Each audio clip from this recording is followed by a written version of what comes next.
¿Quién es Manu Jove? Es una buena pregunta. Un periodista. Un periodista. Esa respuesta es automática. Porque te la respondía igual, me parece, hace muchísimos años. O por lo menos en mi vida muchísimos, en mi parámetro de tiempo. Cuando ya tenía, creo que 11 o 12 años en el colegio y apareció el primer curso extracurricular de periodismo, dije, esto quiero yo. Y nada, hoy tengo el privilegio de cumplir en parte ese sueño. Así que me quedo como periodista.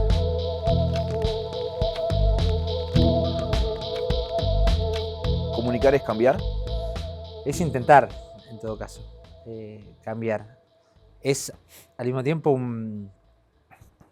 vale la pena problematizarlo ese planteo, porque al mismo tiempo, cuando hoy que está tan de moda el presidente como quien marca la agenda, y cuando te habla de que la casta, o lo que él definió la casta, más allá de todos los agujeros que tiene eso como relato, como narrativa, como diagnóstico, creo que hay una coincidencia generalizada.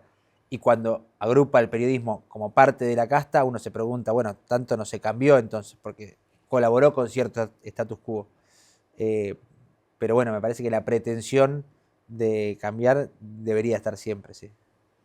¿A qué olés? Estos días, estos tiempos... No. Viste que en Made in Argentina, el Beto Brandoni Sí, vuelve al sí. país después de su exilio en dictadura a buscar su olor. ¿A qué huele Manu Jove?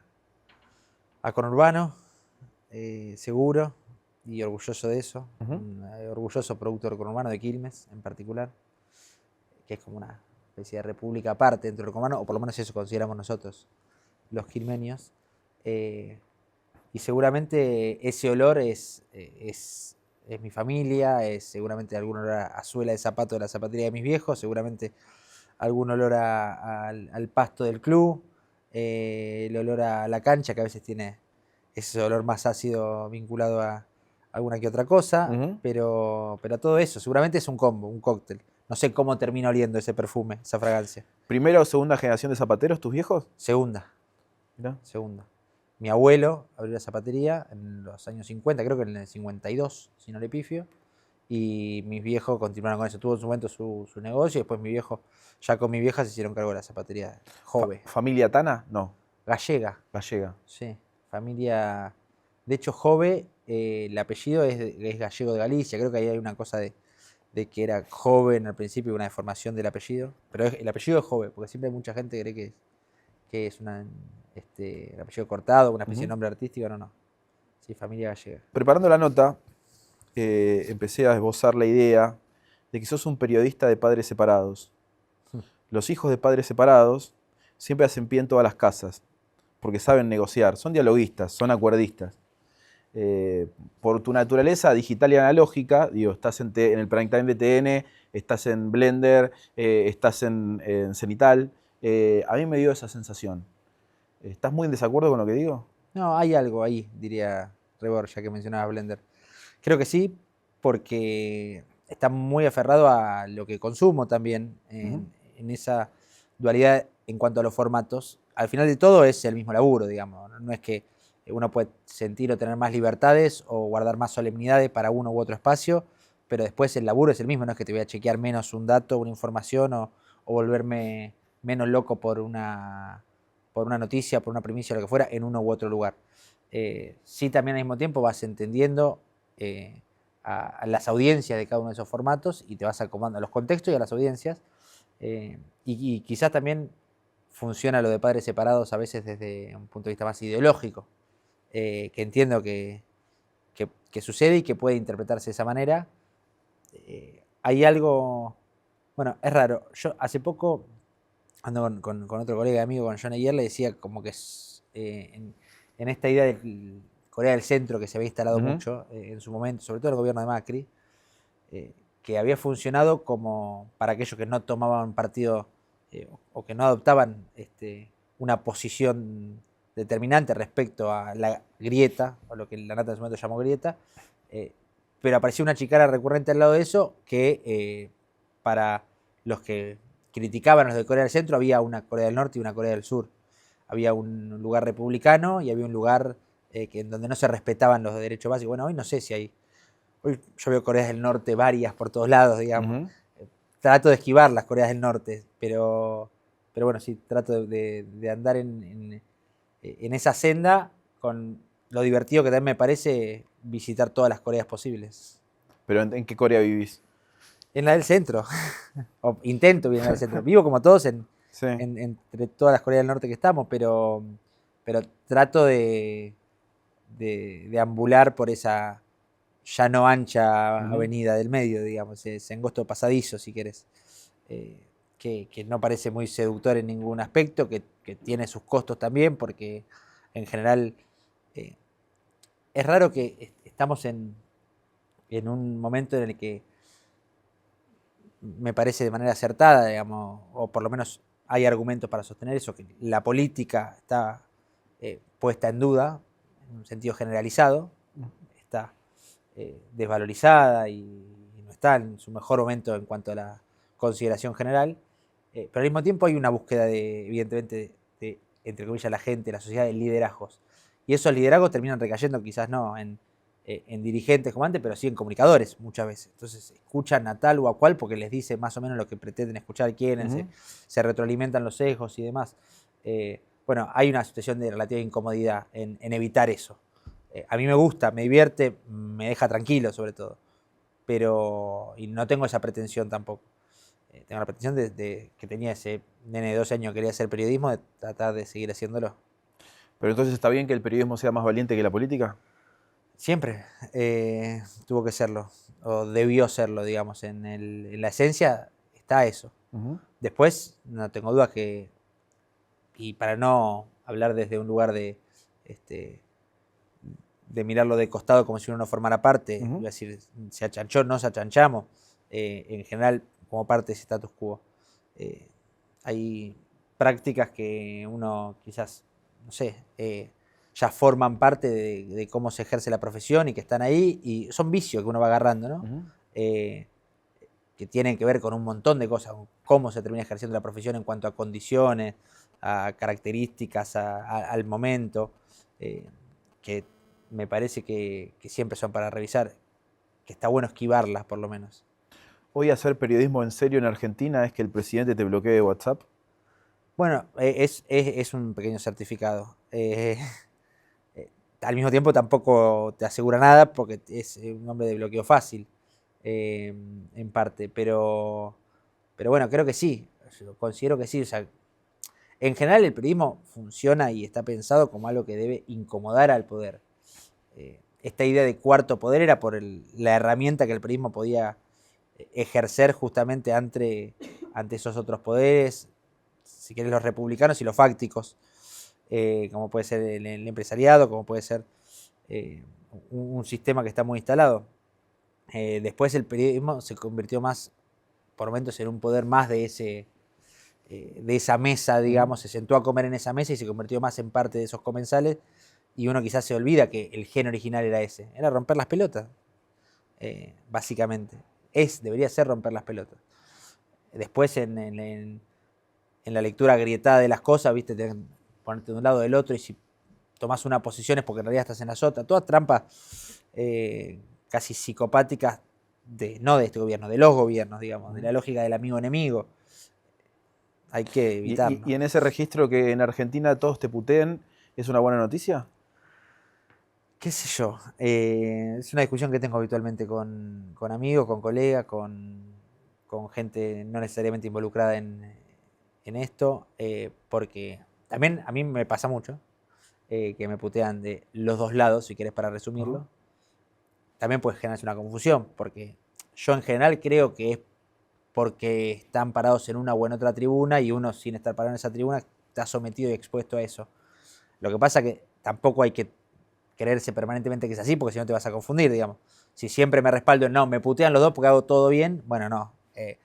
Viste, obviamente que es analizar caso por caso. Sí hay una idea de que está todo tan trincherizado que por momentos es eso, digamos.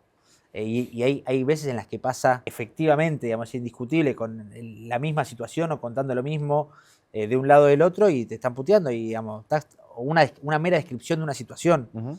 que es lo que más debemos hacer. A veces hacemos cada vez menos, pero más deberíamos hacer. Manu, ¿tu familia es kirchnerista? Hoy no sé, la verdad. No sé qué. Hoy no, de hecho, te diría. Directamente. Pero me parece porque el concepto kirchnerista se desdibujó Sí. per se. ¿Vos advertís que la sociedad se deskirchnerizó? Yo creo que no sé qué es ser kirchnerista. En algún momento, ser kirchnerista era no solamente una versión del peronismo, sino también algo que propuso ampliar más, con incorporación de otros espacios, con incorporación de una generación que se había alejado de la política, sobre todo en los 90, o sea, vino a ofrecer algo en cuanto a estandartes, banderas. Me parece que eso está completamente dibujado hoy por la propia dinámica de los gobiernos kirchneristas, por la corrupción kirchnerista, por la última experiencia de gobierno del Frente de Todos, que es imposible no identificarlo como un gobierno kirchnerista, digamos, con la presidenta cuyo apellido es Cristina Fernández de Kirchner y con el jefe de gabinete de Néstor Kirchner, digamos, o sea, es un gobierno kirchnerista, listo, ya está, es imposible, más allá de que todos quieran sacárselo de encima o tratar de borrarse esa marca, me parece que es muy difícil reivindicarse kirchnerista hoy y en ese sentido también, en cuanto a que el kirchnerismo dejó de representar en parte a esa ampliación que había generado, me queda bastante desdibujado el término. ¿Sí? Después, en un momento, mi familia sí era más kirchnerista, si querés. O sea, vos tenés formación peronista. Tampoco. Yo me acuerdo, lo tengo muy, muy presente esto. Me acuerdo en el 2007, la elección que gana Cristina. Y yo todavía iba al colegio.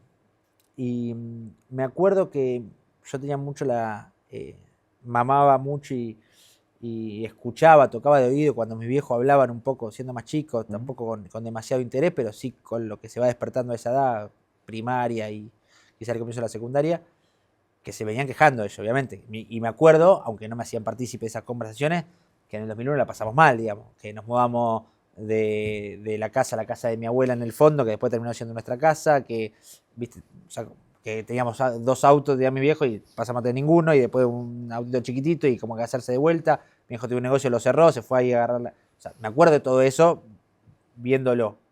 Y después de eso, una especie de reconstrucción en la vida económica de mi familia, de mis viejos, de a poco, con el local, etcétera, etcétera, levantando. ¿Y por qué te hice toda esa introducción? Porque me acuerdo muy presente que todo ese periodo mi viejo era putear a los políticos en general. Esta idea de todo es un desastre, que es un poco algo instalado, pasa el tiempo y siempre volvemos al mismo lugar.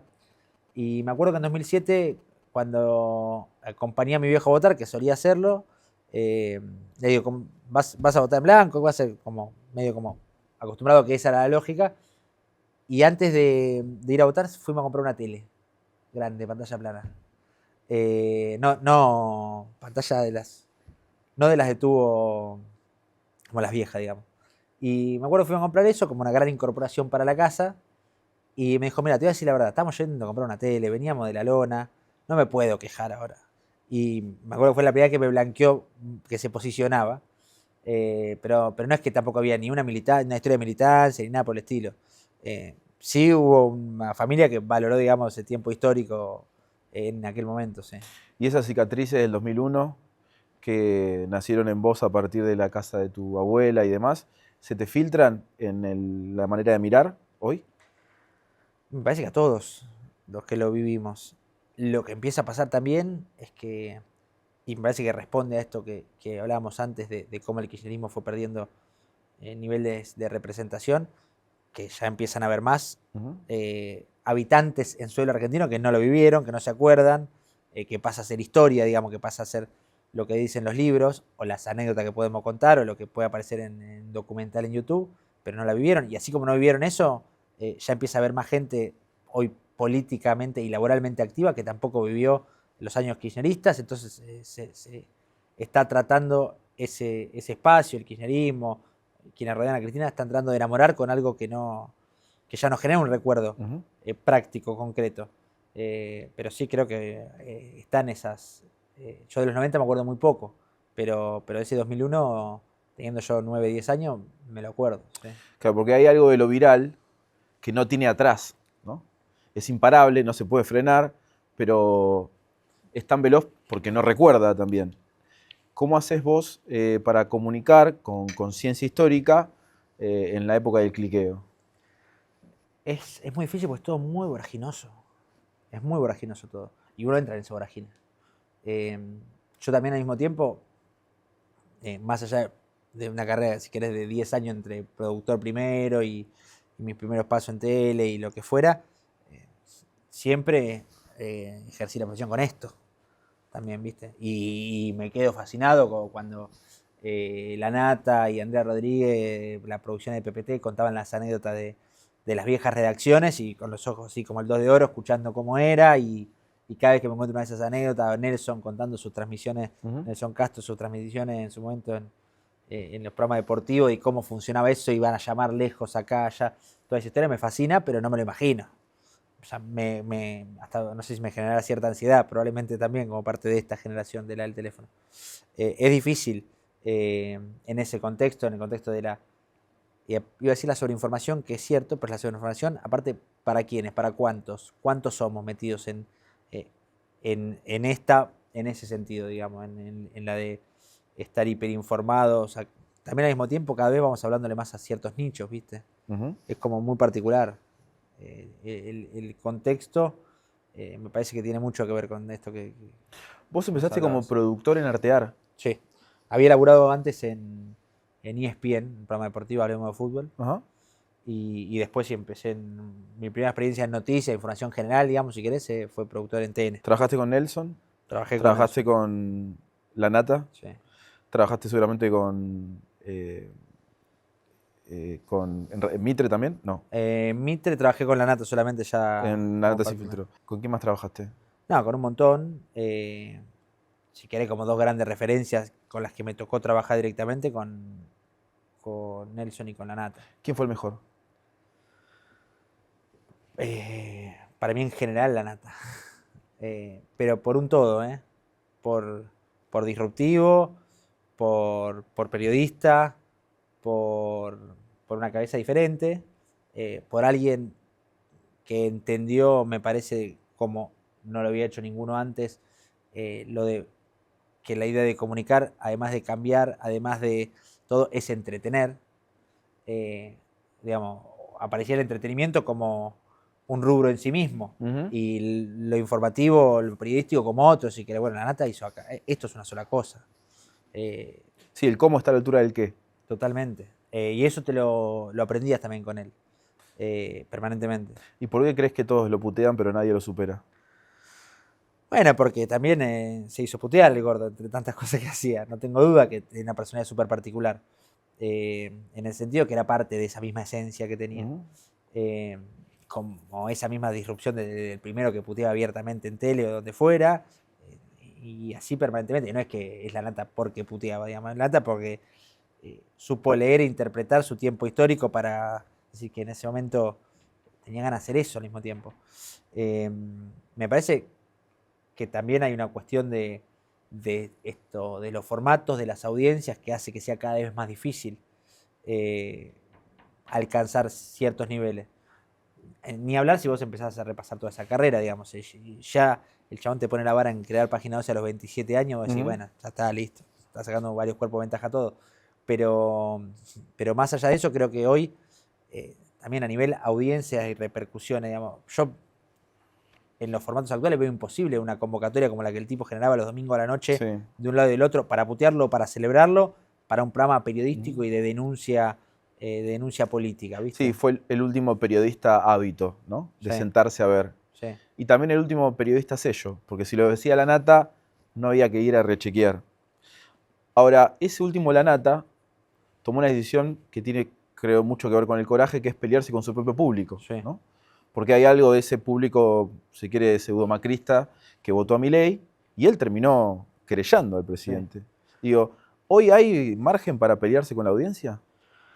Me parece que habrá quienes crean que en el corto plazo no, yo creo que en el largo plazo o mediano, cuanto menos, siempre va a ser redituable.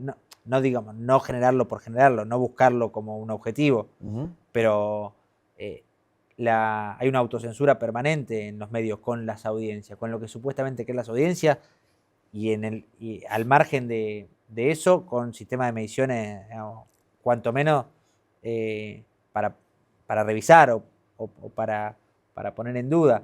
Entonces, terminamos atrapados de lo que te dice una cuenta algorítmica que nunca terminamos de entender, de lo que mide y lo que no mide, lo que funciona y lo que no funciona, con la trampa de ese minuto a minuto permanente eh, que, que atenta contra casi todo. Ujú.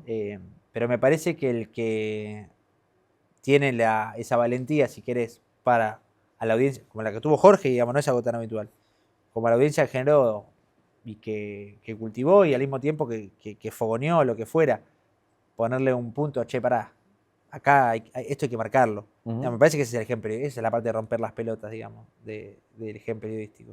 Está claro que no se puede discutir fe. Mm. Yo no discuto fe, no se puede discutirlo. Pero en esta Argentina, ¿se puede convencer a alguien de algo? Cada vez menos. Porque cada vez más se parece a la fe, como una religión, la discusión política. ¿Y el Eh, periodismo también?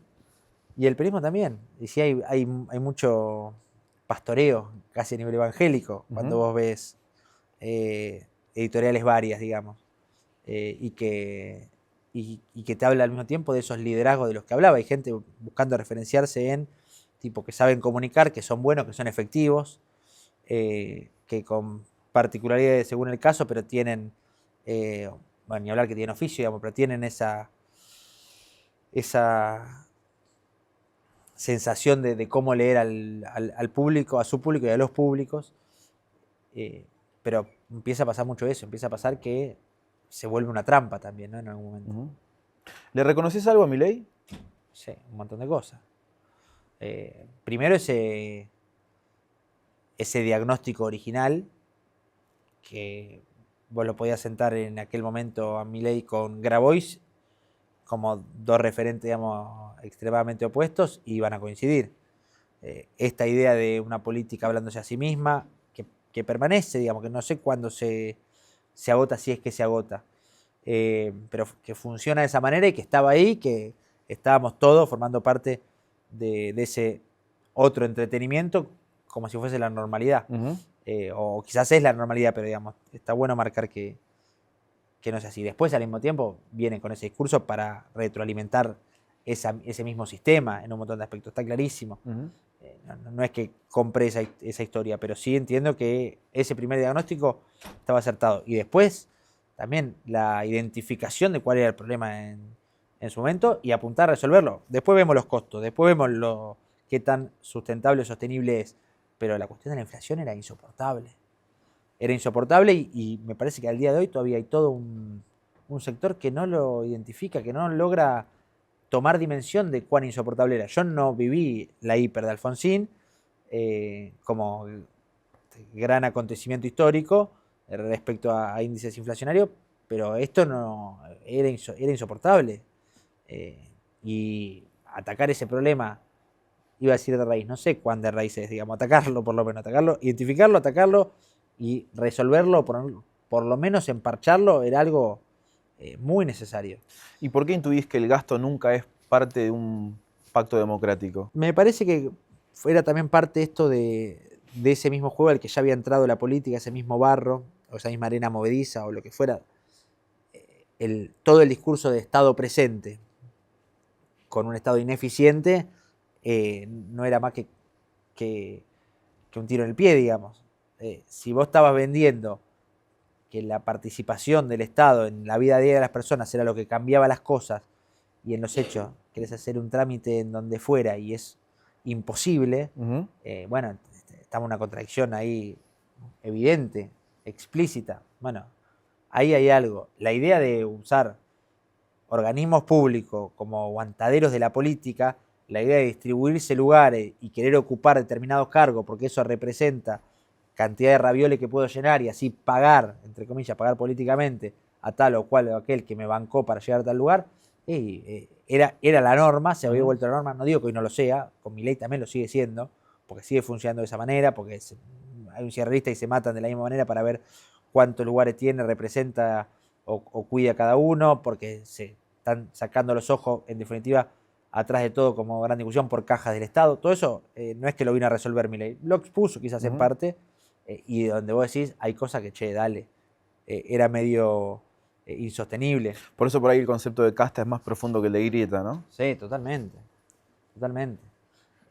Porque es eso, porque es ese sistema que estaba cómodo como estaban las cosas cuando o sea, ya estamos normalizando, ya hace una década que cuando hablamos de los índices de pobreza hablamos de 30, 35, 25 es un buen número. Estamos hablando siempre de un paquete gigante de argentinos que están afuera de la discusión, ¿viste?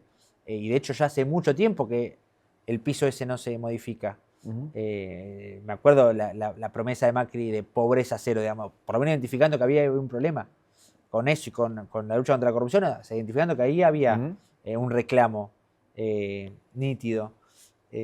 Pero esto de al mismo tiempo terminar entendiendo que, bueno, nos estamos hablando a los que estamos dentro de ese sistema que funciona, sea más, menos, lo que fuera, pero quedando cada vez más gente afuera. No creo que el programa económico que propone este gobierno solucione eso a largo plazo.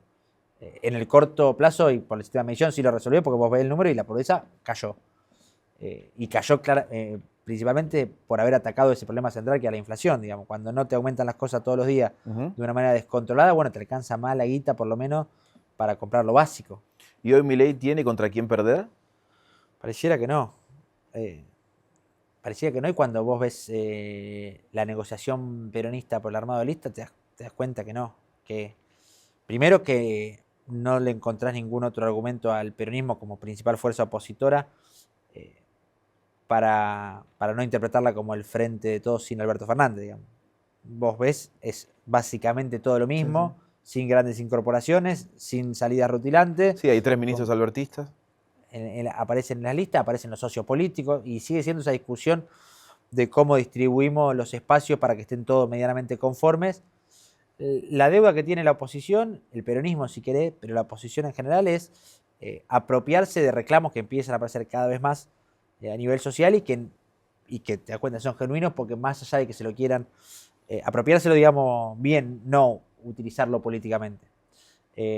Pero vos tenés sectores dañados, tenés sea hoy jubilado o discapacitado, o ayer universidades, o el Garraham o lo que fuera, hay reclamos genuinos de la sociedad que también por ese propio desprestigio que generó todo lo que estuvo antes, que no se los puede apropiar, digamos, no es una cuestión también de, o únicamente de incapacidad de los dirigentes, sino también es que están desgastados ellos como tales. Y en esa línea, si el peronismo tiene más para denunciar que para prometer, ¿existe el peronismo?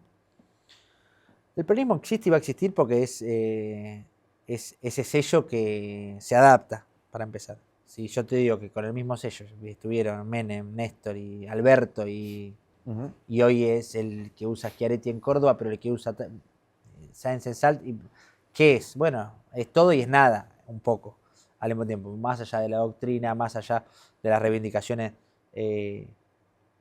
históricas al primer peronismo, más allá de lo que despertó a nivel social, más allá de en algún momento haberse convertido casi también en una cultura, y al mismo tiempo responder a estas características religiosas, en parte. Pero al mismo tiempo hay discusiones que no se están dando, que no se terminan de dar. Yo te decía al principio que yo soy un producto orgulloso del conurbano, pero al mismo tiempo, con todo el amor que le tengo a mi ciudad y a la distribución demográfica de la provincia de Buenos Aires, entiendo que eso es un problema. Que venimos hablando de números fríos, que la primera sección, que la tercera, que esto, que el otro, pero si vos agarrás ese pedacito del mapa, primera sección electoral, tercera sección electoral de Ciudad de Buenos Aires, tenés 20 millones de personas. En un país 50, hay algo que está rarísimo ahí, ¿viste? Hay una distribución demográfica compleja y no es una discusión no de este momento y de este gobierno, no es una discusión nunca.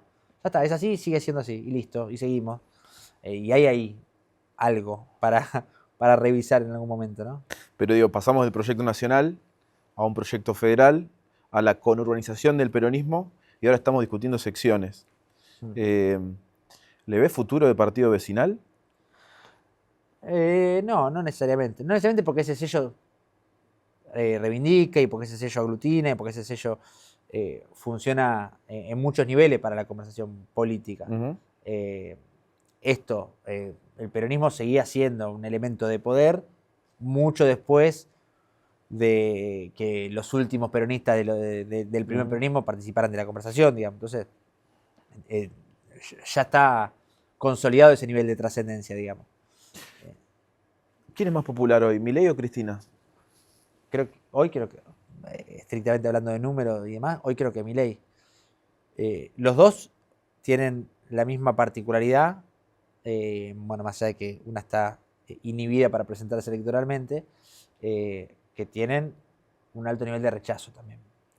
Yo creo que Milei tiene, porque todavía representa una esperanza, porque en Argentina suele ganar en elecciones el que representa esperanza, Ujú. o por lo menos es lo que viene pasando en las últimas experiencias.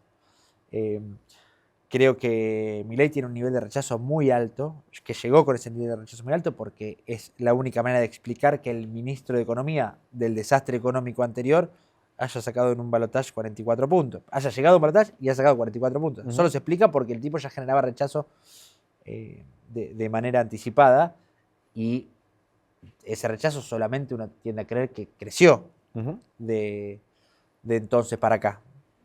Que aparecen desencantados, que aparece gente que había depositado la esperanza y esa esperanza ya se agotó, que Hay un aparece, desgaste de personaje también, ¿no? hay un desgaste de personaje, empieza a quemar cada vez menos el fuego en un montón de cosas, hay un desgaste de esta idea al principio de que todo más o menos se acomodaba, el todo marcha acorde al plan, digamos, si querés, del discurso que armó Caputo. Bueno, todo eso empieza cada vez a ser menos efectivo, a generar menos ruido o en todo caso a generar menos música y más ruido de fondo.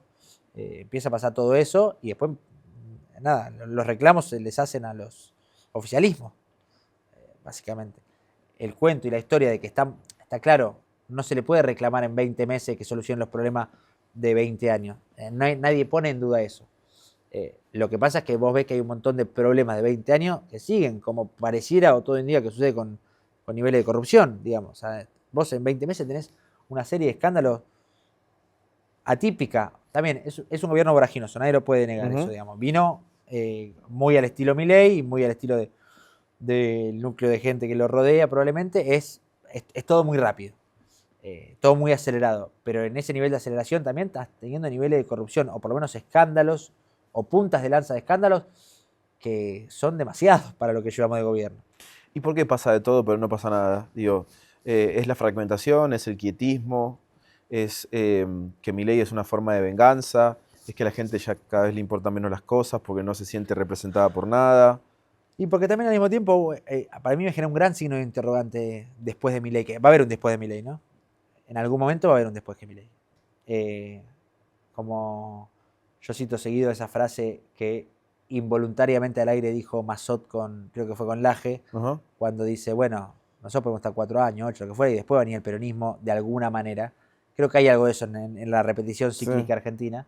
Pero a mí me genera un gran interrogante el después de Milei, porque yo creo que Milei representó una salida electoral, institucional, democrática y demás, pero una representación del que se vayan todos. Que Milei sea presidente es un gran que se vayan todos. Para vos, después de Milei, vamos a pasar del que se vayan todos al que venga alguien. Bueno, esa es una de las grandes preguntas.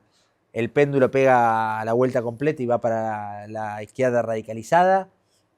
Aparece una opción de lo que hoy parece no seducir a nadie, que es ese centro famoso, Ujú. que incluso aparece como algo despectivo, porque lo identifican y lo equivalen rápido a la idea de tibieza y a la idea Sí. de no jugársela y lo que fuera. Eh, pero no tengo claro cuál va a ser la salida. Sí, nada indica que después de un loco va a venir un psiquiatra, igual, ¿no? Claro. ¿Quién es Santiago Caputo? Santiago Caputo es quizás el integrante de este gobierno, o por lo menos de lo que en algún momento fue el Triángulo de Hierro. Yo creo que ya no existe como tal, por lo menos por ahora. ¿Qué hay? Hay gente codeándose para ocuparlo, me parece, Ujú. en este momento. Después vemos la geometría que adopta, pero hay gente en este momento a los empujones para ver quién se sienta en esa mesa chica de la toma de decisiones. propio de un gobierno que está atravesando la mitad de su recorrido, por lo menos lo estipulado originalmente, propio de un año electoral y una temporada alta de elecciones, propio de un contexto voraginoso como el que veníamos repasando. Caputo, en ese primer esquema de poder del gobierno, era el que representaba a todo aquello de lo que veníamos hablando antes, al sistema. Se llama Caputo, digamos, ¿no?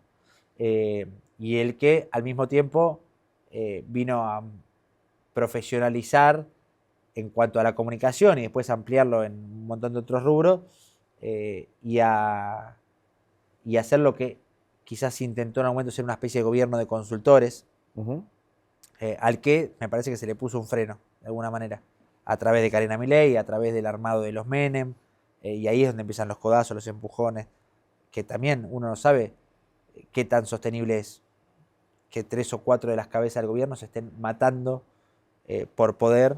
Digamos. Es normal, sí, está claro, no es que la distribución del poder se acepta y van todos para adelante y funciona ad eternum, nunca funcionó de esa manera, pero me parece que está todo muy acelerado en este gobierno.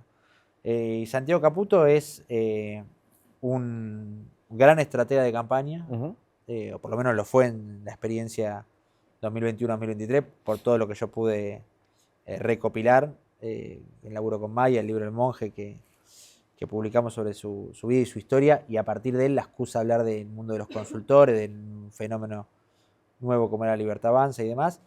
Me parece que de ese rubro en auge, por cierto, los consultores políticos, el tipo tiene un diferencial ahí, digamos, o por lo menos entre el grupo de otros consultores con los que se rodeó, la herencia de Durán Barba, otro distinto, claramente, y los resultados así lo demuestran y lo verifican. Me parece que es bueno en eso, digamos, indiscutiblemente bueno. Después, para llevar adelante un gobierno, no sé si era lo que aparecía ya a priori como su mejor versión. Es lo que terminó pasando en los hechos. También, como representante de ese sistema, era el tipo que conocía mucho del Estado, de los interlocutores y demás, y eso lo fue posicionando también en un lugar. Pero me parece a mí que por lo menos durante el primer año y medio, si querés, fue un pilar y un sostén de este gobierno.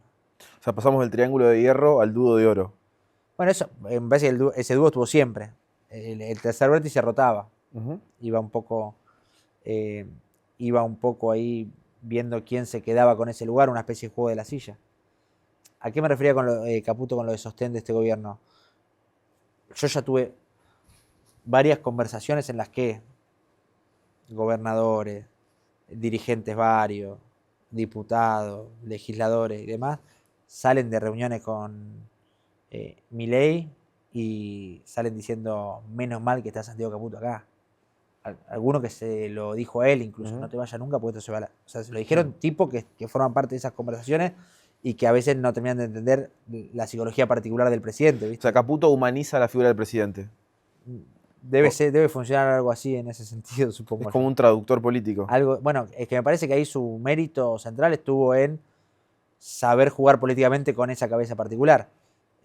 Después ya últimamente está a la vista, empezó a chocar sobre todo con Karina, sobre todo con la distribución de cargos, el armado de lista, lo que quiera, pero su principal virtud y lo que lo llevó a, claro, nos parece poco tiempo, y es poco tiempo, 1 año y medio, pero en tiempos mileístas que tienes 4 de historia y en donde todo el mundo vuela por el aire bastante rápido, claro, es una vida, ¿viste? Claro, los tiempos mileístas pueden ser un reel, pero la democracia es otra cosa, ¿no? Claro. ¿Cómo le cayó el libro a Caputo? Por lo que sé, dice que no lo leyó. No tengo duda que lo mandó a leer, o por lo menos gente de su entorno lo leyó. Habrá cosas que imagino, y por lo que entiendo también alguno me comentó de vuelta de su entorno, que no del todo bien, que esta idea de contar un poco, correr el velo al juego ese de los consultores que van saltando de cliente en cliente, pero que cuando hablan ellos de cliente están hablando de los tipos que nosotros vamos y votamos, con cierta pretensión de cambiar algo, y que eso es un servicio que se cobra y muy caro, por cierto. Generalmente, la verdad, seamos buenos, los políticos de La Plata la tienen la tienen de ese propio sistema, digamos, si querés. Entonces es todo como un gran círculo vicioso. Y en esa larga lista de clientes, bueno, aparecían muchos que seguramente a Milei no le caen del todo bien, y sé que esa parte había molestado un poco, pero más allá de eso no tuve más repercusiones directas, digamos. Hay algo de Milei que me hace acordar a Cronos, ¿no? Él va devorando hijos. Los hijos para un presidente seguramente son empleados. ¿Qué tan cierto es la motosierra? No, la motosierra está. Al principio se acordás que hablaban de motosierra y licuadora. Bueno, es motosierra y guillotina, ¿viste? Este gobierno. Claro. Guillotina para disciplinar. Esa disciplina a veces tiene que ver con cuestiones políticas y a veces, en la mayoría de los casos, te diría tiene que ver con cuestiones personales. Cada vez que en este gobierno, pasa en todos los gobiernos, pero cada vez que en este gobierno aparece un comunicado de algún funcionario que dejó su función por razones estrictamente personales, nunca fue tan real eso. Razones personales con Karina o con Caputo o con Milei, con alguno, digamos. Aparece muy presente eso. La química, ¿no?, que puede haber con determinados funcionarios. Y después la motosierra es insólito. Hay algo que dice mucho Máximo Kirchner, pero esta idea de cómo verían al kirchnerismo si la gente votó a un tipo que revoleaba una motosierra, digamos. O sea, qué tan monstruosa podía ser la imagen que representaba el kirchnerismo. Me parece un gran resumen. Me parece que la motosierra, que al principio era un asset, un capital, una ventaja que tenía, que se lo votó en parte por eso, con esta idea de un Estado sobredimensionado, excedido de peso, lo que quieras. Me parece que esa motosierra empieza a generar quilombo también. Porque la motosierra se aplica, no para todo, porque tampoco es real, pero se aplica de manera indiscriminada. Incluso donde se necesita más bisturí que motosierra, digamos. Quizás no, indudablemente había que hacer una revisión, una auditoría, identificar qué funcionó bien y qué funcionó mal en el reparto de pensiones por discapacidad, por ejemplo. Claro. Pero ahí sí o sí tenés que entrar a laburar con bisturí. Porque en una que le pifiaste estás haciendo un quilombo gigante. Y no es una que le pifiaste, es un montón. Por justamente ir con la motosierra y sin preguntar. Y después donde me parece que por ahora no es más que un eslogan de parte de la oposición, digo, esta idea de la crueldad como característica del gobierno, pero sí hay una idea de que no... Este juego de que no le entran las balas para determinadas cosas, este juego de que todo marcha del plan, este juego de que no vamos a retroceder, de que avanzamos, de que vamos siempre para adelante, de que ni siquiera es Milei capaz de borrar para reconocer un error o lo que se puede interpretar como un error, o para no cederle algo al supuesto enemigo, ni siquiera es capaz de bajar un tuit que ofendió a un nene autista, digamos, un delirio. Pero bueno, en ese juego de no retroceder nunca y no dar marcha atrás con nada y acelerar y solo acelerar, hay ahí esta idea de que empieza a asumir costos, ¿no? Ahora, si Milei es una venganza, la crueldad es parte del voto. Bueno, sí. Pero no lo fue un poco siempre. Es como denunciar violencia en medio de una guerra, digo, Sí, ¿no? sí. Pero bueno, de alguna u otra manera siempre lo fue. O sea, siempre hay un voto que va corriendo atrás de una esperanza y hay otro voto que quizás se alinea de aquello que algunos consideran esperanza por rechazo. En la lista de ofertas electorales argentinas hay mucho de eso, de ordenamiento por rechazo a la otra parte. Bueno, Milei ya llegó como la máxima expresión de eso, como rechazo a todo lo otro, voto a este loco con los pelos así y así, con la motosierra en la mano.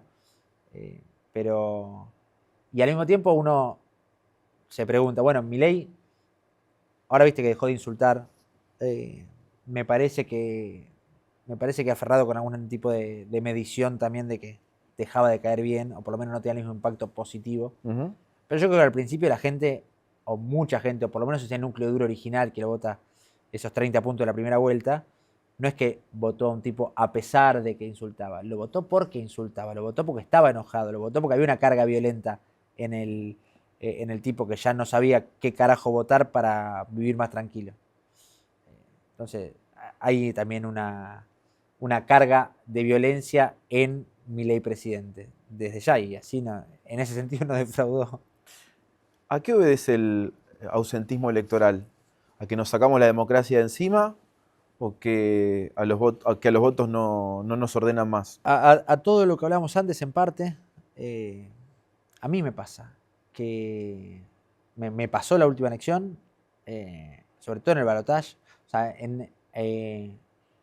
después de cómo se habían acomodado los votos en las PASO, yo que de vuelta estoy sobreinformado, sobrepolitizado, sobreinteresado probablemente en la discusión y demás, no me generaba nada ir a votar, y al mismo tiempo, porque sabía cómo estaban distribuidas las fuerzas originalmente por las primarias, el candidato que yo pretendía votar no era muy competitivo, entonces también tampoco me suicidé demasiado eso. Cuando llega al balotaje, mi sensación original del balotaje era que uno, el que estaba, el que quería seguir, Massa, merecía perder, definitivamente merecía perder, contra lo que fuera merecía perder, y el otro, el que venía como lo nuevo, con toda esa carga de violencia y con todas esas cosas que a mí me generaban miedo, que me asustaban, no merecía ganar.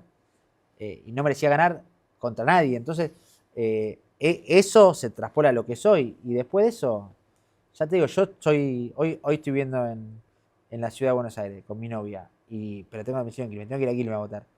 ¿Viste? Entre que laburo, día de elecciones, para nosotros quizás de los días más cargados del año y todo, y qué sé yo, y ya estoy diciendo, bueno, ¿cómo carajo me acomodo? Y si no, yo voy a ir a votar, bueno, no, yo voy a ir a votar. Si yo te traigo cualquier bonaerense acá, le pregunto, ¿qué votaste la última vez para senador distrital de la segunda? No tiene idea. La otra vez hablaba con un dirigente político que me dijo que había votado a Tiñanelli. No, la última vez voté a Tiñanelli. Y yo, si vos viste en la primera, Tiñanelli en la tercera. ¿Quién no sabés ni a quién votaste? Es lo que estaba en el medio. ¿Entendés? Entre 114 pliegue de la boleta. Ahora vamos a votar solamente eso. Es lógico que no seduzca a nadie. Me sorprendería que vaya más el 55% de la gente a votar. Y ahí uno se pregunta cuántos del 55 no son parte más allá de los compromisos y la gente tiene ganas de expresarse, que la hay, aparatos también. ¿Y cómo convences a un pibe que está a punto de votar por primera vez que la democracia es más justa que un algoritmo? La democracia es más justa que un algoritmo. Eso estoy casi seguro. Estoy casi seguro. El algoritmo es muy... La democracia también, ¿no? Pero tiene sus propias trampas. Pero el algoritmo es muy tramposo. Y nos encierra mucho y... Yo pienso que por lo menos, no sé, cuando se manejaba por el clásico rating y el zapping del control remoto, bueno, mal que mal, vos entre o TN y C5N tenías un botón de diferencia y podías pasar a uno y capaz que equivocándote llegaba. El algoritmo te va encerrando de una manera tal que hay cosas pasando en simultáneo que vos no te enterás.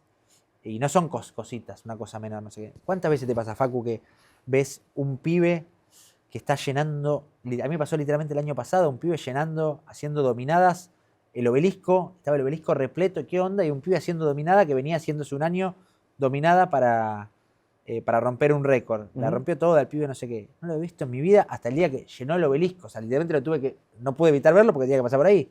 Y eso pasa todo el tiempo con un montón de cosas, gente que llena teatro, gente que prende en YouTube o hace un vivo de Instagram, lo que fuera, y tiene cantidades de gente. Y a esa gente le interesa eso, y a otro le interesa otro, y a otro le interesará ver a Rebol, otro le interesará ver a Johnny Viale y lo que fuera. Entonces te vas encerrando en eso. Claro. Bueno, la democracia tiene una pretensión de saltear eso, digamos. La pretensión, por lo menos, de convocarnos a todos. Después es todo lo problemática que sabemos que es delegativa, no exige un compromiso real y toda esa parte. Pero en ese sentido el algoritmo es mucho más peligroso. ¿Cómo sos en la tribuna de Quilmes? Ya hace tiempo platea, che. Ya hace rato platea. ¿Fue un duelo eso? ¿En el medio o no? Más o menos. No, porque también ir a la cancha para mí siempre fue ir con mis amigos. Y de a poco entre que nos fuimos poniendo más viejos, más grandes, más ganas de ver el partido sentado, más ganas de analizar esto o aquello. La platea de Quilmes es hermosa. Se ve muy bien el partido en la platea de Quilmes. Muy bien. Y empezamos a acomodarnos ahí, pero... No, como soy, te puede cambiar mucho el ánimo según el día del partido y demás. Trato de no putear a los propios, nunca. Si se me escapa una puteada al 4, al 3, si el arquero salió mal en un córner, es para adentro. Es para adentro. Esa es una de mis máximas, pero es casi un juego que uno hace, porque voy con mis amigos, que hay uno que se dedica solamente a putear a los propios, ¿viste? Entonces, en ese juego de la tribuna o de la platea que terminamos haciendo, es un poco eso. Es algo que me pone muy nervioso, obviamente. Que mejoré mucho en ese sentido si lo comparo con el Manu niño o adolescente, ni hablar. Pero bueno, si uno deposita un rato ahí su vida en 11 tipos que no conoce para que le den una alegría o que sean responsables de un sufrimiento, ese rato, después también aprendí a desprenderme de eso cuando el partido termina, en cuanto a las emociones, digamos, ¿no? No es que me olvido de la vida del club cuando me voy de la cancha, pero sí por lo menos que no me arruine tanto la semana. Después hay muchas veces que es muy difícil. Ahora es raro, porque vos haces un salto a la platea, al mismo tiempo que el periodismo se convirtió en un espacio de popular. Sí, es verdad. De hecho, yo empecé a ir a la platea un poco en mis primeros pasos, si querés, profesionales entre comillas, porque era todo por amor al club y a la profesión, haciendo periodismo partidario en Quilmes. Ajá.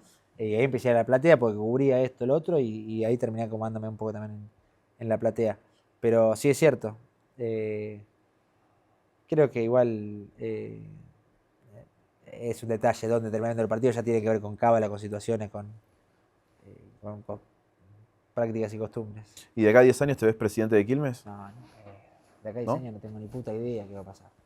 En ningún Bueno, pará, aspecto. tenés una hipótesis de eternidad porque te vas a casar ahora a fin de año. Ahí sí, eso sí tengo Entonces hay un totalmente. futuro Bueno, totalmente, de sí. reojo, ¿no? Sí, sí, sí, ni hablar. Sí, sí, creo que encontré y elegí a la persona para pasar el resto de mi vida. Por eso nos casamos. Sí, después del punto de vista profesional o del punto de vista de, digamos, la pregunta de Quilmes me la hice 1000 veces, ¿viste? Si me gustaría, si no me gustaría, si lo que fuera. No te voy a mentir que me la hice. Al mismo tiempo te digo que me asusta, que es un compromiso gigante pensarlo solamente en eso, y al mismo tiempo hay lugares donde uno puede aportar, ayudar, meterse, colaborar con la vida del club y demás, y quiero estar ahí, pero no con una pretensión y con una ambición de un objetivo personal, aparte mucho menos personal. Ujú. Si vos me decís que no voy a ser presidente de Quilmes en mi vida, jamás, y Quilmes me va a hacer feliz, yo firmo ya. Ujú. Un título quiero yo, no pido ni hablar de jugar en primera, eso en el corto plazo. Pero ver a Quilmes campeón para mí sería difícil de igualar. No me pasó por ahora. ¿La tele o el streaming? Uf, por ahora sigo con padres separados. Eh, y no me vas a elegir entre papá y mamá. Aunque Eh, todos sabemos que tenés un favorito. por- pero no, tiene mucho que ver con yo, por ejemplo, el programa de Rebor hoy es streaming, si querés. ¿Y qué lo diferencia? El lugar en el que sale, digamos. Pero ¿qué lo diferencia de la tele? Es Es un que, es programa que con para mí despliegue. técnicamente el streaming no incorporó a la comunicación un formato nuevo. En todo caso son rostros más frescos, si se quiere. Mm. Sí, sí, hay una lógica que me parece que la tele tiene que ver como carajo resolverlo, de interacción real con tu público, Ujú. con lo que puede aportar esa conversación. Y me parece que hay esto de hacerlo participar, aunque sea de. La tele lo buscó en su momento, con los mensajes o con los hashtags o con esto, con lo otro, qué sé yo. Eh, pero digamos, hay esa lógica me parece que es el único diferencial preciso. Pero después, entre tele de bajo presupuesto y streaming, Ujú. yo no veo tanta diferencia. Sí, te puedo decir, o sea, te citaba el caso del programa de Robert porque la paso bien ahí. Porque lo estaría, probablemente si estuviera en mi casa estaría viendo eso. Sí, hay algo de la mesa larga que funciona. Mm. Y si vos tuvieras que hacer una mesa larga en tu casa, un asado, y tenés 2 sillas para 2 peronistas y 2 sillas para alguien del gobierno, ¿a quién invitás? ¿Y Cristina puede salir de la casa o no? Cristina puede salir de la casa, podemos hacer una excepción. Cristina, así le pedimos permiso al tribunal, pues Cristina tiene que estar. Bueno, pero ya solamente me vuelve loco ver la escena Cristina Milei, digamos. O no sé si Cristina Karina, era lo que te digo. Que vayan Karina y Caputo, y Karina y Santiago Caputo, y que vayan Cristina, Karina y Santiago, sí, y por otro lado, Cristina Cristina y Sergio Tomás. y Massa. Sí, me divierte esa Y de charla. esos Bueno, entre cuatro. Sergio y Karina hubo, ¿no? Sí, sí, sí, Existieron sí, claro, obvio. reuniones Y de esos cuatro, varias. ¿quién prueba el vino? Sergio, Sergio. sí, creo que sí. Supongo que sí. Bueno, no sé Karina, Milei no toma alcohol. Y vamos, ya que hablas de Sergio, ¿crees que la carrera de Massa está terminada? No, yo hoy no te puedo decir, ni me animo a decirte en Argentina que la carrera de Insaurralde está terminada. Imagínate, lo vimos todo Sí, sí. descorchando en el bandido. Es imposible. Me parece que le quedan menos balas a la recámara, digamos, para jugársela. Pero al mismo tiempo, de vuelta, esta idea de no saber, o el interrogante permanente de qué viene eventualmente después de mi ley, te hace que todas las puertas estén semiabiertas, cuanto menos. Ujú. Así que nada, terminada no veo que esté, tampoco veo que esté en plena actividad, ¿no? ¿Sentís que ese pueblo roto que pudo enamorar Milei está sintiendo que de abajo sale un ejército de quebrados nuevos? No lo sé. No lo sé. La definición de pueblo roto me parece acertadísima. Pero lo que pasa es que cómo lo seducís mañana. Y que y esos rotos nuevos que aparecen se pliegan. O sea, no lo sé, no lo tengo tan claro. No lo tengo tan claro cuándo ese desencanto va a terminar de materializarse en otra cosa, que no sabemos qué es esa otra cosa. Si alguien en un momento va a poder pasar a recolectar todo eso ya no con una ambulancia, sino con un tren, digamos, la locomotora y sus vagones correspondientes. Pero no veo hoy a nadie que ni siquiera en el mediano plazo pueda capitalizar eso. ¿Y por qué cuando se habla de mediano plazo, de largo plazo, nadie incluye a Kicillof? ¿Se albertizó? Yo no veo, quizás me equivoque, pero en casi nada de lo que hace Kicillof y lo que propone Kicillof veo perspectiva de futuro. Yo veo un discurso sepia, semivacío, o sea, consignista. No digo que el otro lado de la interna lo sea, pero veo en pos de esa propia disputa de poder, que no es poco, digamos. O sea, el gran mérito de Kicillof es el primero que desde adentro, representando lo mismo, de la misma simbología ideológica y política, se le planta a Cristina, se le planta, tiene él, si querés, no sé si buena o mala suerte, digamos, pero lo que termina pasando es este contexto para Cristina, con Cristina detenida, que cambia todo el escenario, que sacude el tablero. Pero creo que su virtud está ahí, digamos. Después creo que en pos de esa virtud y en pos de haber tomado esa decisión, bueno, asumen muchísimos costos, y esos costos es tratar de, con ese discurso, aferrar a un público, a un electorado, una militancia, etcétera, que puede estar ahí pujando entre papá y mamá, justamente. Al mismo tiempo lo veo en un montón de aspectos haciendo larretismo, algo que ha demostrado no funcionó, digamos, de la acumulación de dirigentes por la mera acumulación, desde ir a pasar a buscar a colores políticos, sellos, nombres y cara de dirigente, como si eso te asegurara algo, digamos, quedó demostrado con Larreta que no. Un tipo que le puso mucho en todo sentido a que eso lo lleve a la presidencia y no pasó, y le fue mal. Adelantando su propia carrera presidencial, otro error de Larreta. O sea, veo, y desde un distrito, digamos, en el que hace eje, o sea, y siendo mucho más difícil de gobernar la provincia de Buenos Aires que la ciudad. Si a Larreta, que le soltó la mano bastante el último año, sobre todo de campaña, a la ciudad de Buenos Aires, se le complicó la gestión de la ciudad, imagínate en la provincia. Es casi imposible. Me parece que esa famosa maldición de los gobernadores de la provincia de Buenos Aires tiene un poco que ver con eso. Y tiene un poco que ver con eso lo que hablamos al principio también del problema de distribución demográfica de la Argentina, radicado centralmente en la provincia de Buenos Aires. ¿La Cámpora le hace bien al peronismo? No sé. No sé. La Cámpora tiene un nivel de interpretación de las cosas que no sé si le hace bien al peronismo.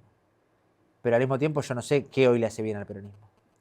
Porque, bueno, mal que mal, hoy a la Cámpora la veo aglutinada en el peronismo, propiamente dicho, en el sello, el PJ. Digamos, vas al PJ hoy, hay gente de la Cámpora.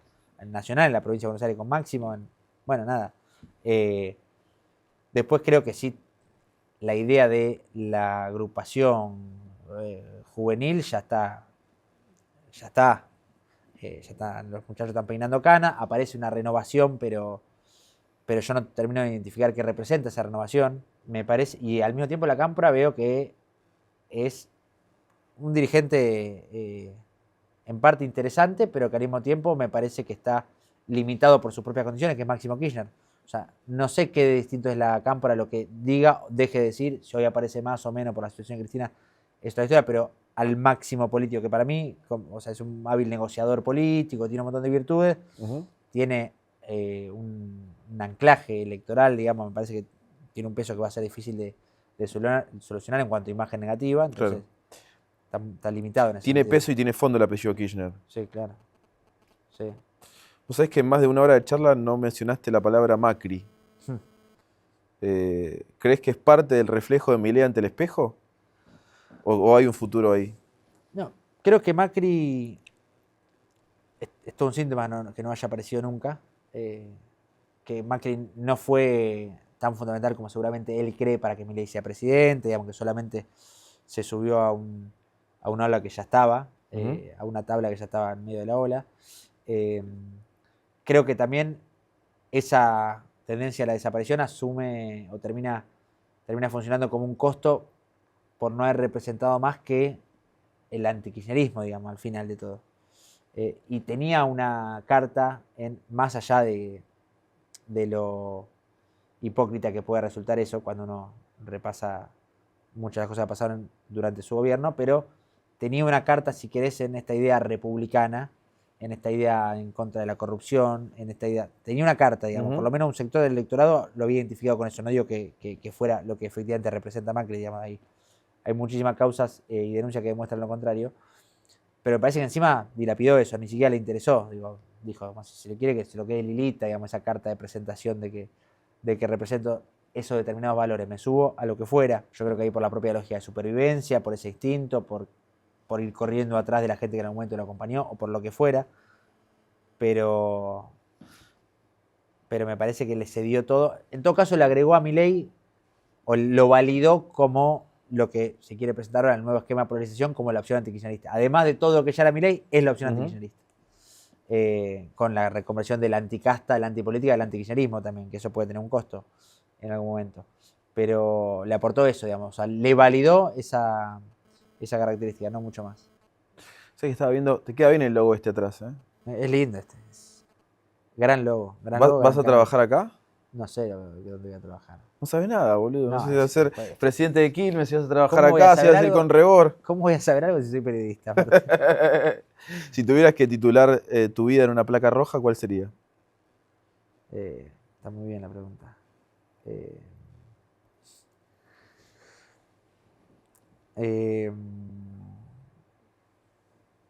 No sé si me pone más en un compromiso tener que resumir mi vida en una placa roja o tener que hacerlo al lado de Facu Pedrini. Me parece que esa es la parte más difícil. Pero bueno, mamá, llegué. Ese chiste que hacemos a cada rato. Para mí, Mamá, llegué. Mamá, Buena placa. llegué es una buena placa. Gracias, Manu, por venir. Vamos, Facu.